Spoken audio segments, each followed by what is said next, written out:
कब से फरमाइश आ रही थी। एक भजन है जो आप सभी ने बड़ा प्यार आशीर्वाद दिया, आदरणीय भरत शर्मा जी का भजन है, लेकिन आप सभी ने बड़ा प्यार आशीर्वाद दिया मंचों के माध्यम से हमें कि धोती धोती तोहरी मंदिरिया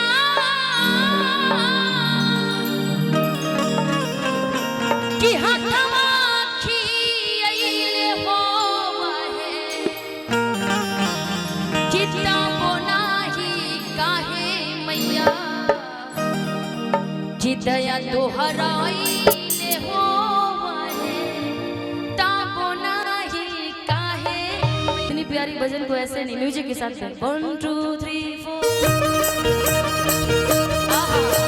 जिनको मां से प्यार होगा बस पीछे पीछे तालियां बजा लीजिएगा।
हमारा सनातन धर्म सबसे पहले पशु पक्षी से धरती पर जगता है, लेकिन जब कोई माँ से प्यार करता है, रियल भक्त जब होता है तो सबसे पहले जगता है, माँ से प्यार करता है और कहता है क्या गवती गवती तोहरी भजनिया होठवा झुरइले हो आहे गवती गवती तोहरी भजनिया होठवा झुरइले हो आहे ताबो नाही काहे मैया ताबो नाही काहे मैया दया तोहरा आइले हो आहे ताबो नाही काहे मैया दया तोहरा आइले हो ताबो नाही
कि दया तोहराई